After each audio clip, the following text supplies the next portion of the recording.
નમસ્કાર ખેડૂત મિત્રો, ગુજરાતના મોટા ભાગના ખેડૂતો ખેતી ઉપર નિર્ભર હોય છે, પણ શું મિત્રો ખેતીવાડી કરો છો ને ઘરે 4-5 ભેંસો છે તો તમને પૈસા બચાવવાનું થોડુંક તકલીફ પડે છે? મિત્રો પૈસા બચાવવાની એવી 3 ટ્રિક્સ આપીશ કે તમારે પણ ઘરમાં પૈસો વધવાનું ચાલુ થઈ જશે। તો મિત્રો આપણા વિડીયો ઉપર નવા હોય તો વિડીયોને લાઈક અને ચેનલને સબસ્ક્રાઇબ જરૂરથી કરી દો। તો ચલો વિડીયોને આપણે સ્ટાર્ટ કરીએ। સૌથી પહેલા આપણે 2 થી 3 વીઘા જમીન હોય ને આપણે ઘરે ગાય અને ભેંસ માટે ચારો થોડોક વાવી દેવાનો છે, કેમ કે ઉળા વગેરે ને એવી બધી બચત થઈ શકે છે। મિત્રો તમે એટલો થોડોક ચારો વાવો ને તમારા ઘરે કેટલી બચત થાય તો ચલો આપણે હિસાબ કરીને બતાવું। તો આપણે નાના મોટા 4 થી 5 ઢોરા હોય ને આપણે મહિનાના 200 પૂળા ચારી દેતા હોય તો એક પૂળાનો ભાવ છે 30 રૂપિયા, તો મહિને આપણે 6000 ના પૂળા ચારી દેતા હોય છે એમને એમ જ, તો આપણે 6000 રૂપિયા તો એ જ બચત થઈ જાય જે આપણે ચારો વાવ્યો હોય એ।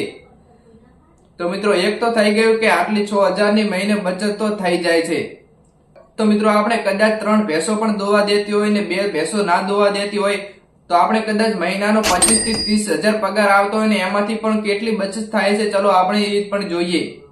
તો સૌથી પહેલા મિત્રો તમે બજારમાંથી પાપડી કે બોરી ચાણ વગેરે જેવું પણ લાવો છો એ બધું જ આપણે પહેલા લાવવાનું બંધ કરવાનું છે, કેમ કે આના લીધે જ આપણા પૈસા બધા ત્યાં જ બરબાદ થઈ જાય છે ને આપણા ઘરે કશું જ પણ વધતું નથી।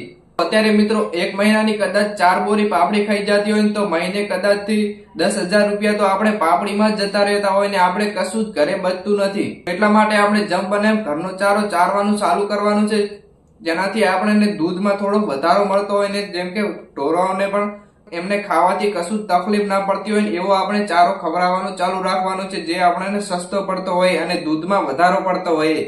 તો મિત્રો આપણે 2 ટોપિક તો થઈ ગયા અને ત્રીજો ટોપિક એવો છે જેને જોઈને પણ તમે પણ પૈસા બચાવવાની મસ્ત એક રાહત મળી જશો કે આ આપણા પૈસા તો બચવાનું ચાલુ થઈ ગયું છે। આપણે વિડીયો જોઈને પણ તમે કમેન્ટ કરવાની મસ્ત મજા આવશે। મિત્રો આપણે મહિનાનો કદાચ 25 થી 30000 રૂપિયા પગાર આવતો હોય ને આપણે એમાંથી 5 થી 10000 રૂપિયા તો આપણે એમને એમ જ ઉડાડી દઈએ છીએ, જે આવા જવામાં ને ત્યાં અંતે ભેળો। તો મિત્રો એ આપણે થોડુંક બંધ કરવાનું છે ને થોડુંક ઓછું કરવાનું છે, તો જ આપણા પૈસા ઘરની અંદર બચી શકશે।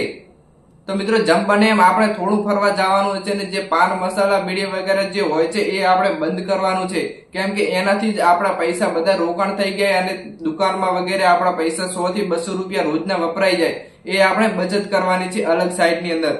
તો મિત્રો આશા રાખું છું તમને ખબર પડી જઈ હશે ને આ વિડીયો જોયા પછી તમે પણ બચત કરવાનું ચાલુ કરી દેશો। મિત્રો આવી મોંઘવારીના જમાનામાં અંદર પૈસા બચાવવા એ ખૂબ જ મોટી વાત છે, એટલા માટે આપણે પૈસા બચાવવા પડે। અને કેમ કે પછી આપણે કેમ કે મિત્રો આપણા નાના છોકરાઓ એ પછી મોટા થશે ને એમને પછી લગ્ન વગેરે કરાવવાના હશે તો આપણે પછી ગોતવા જવું પડશે, એટલે અત્યારથી જ બચત કરો તો આપણે ક્યાંય પણ ગોતવા જવાની જરૂર ના પડે।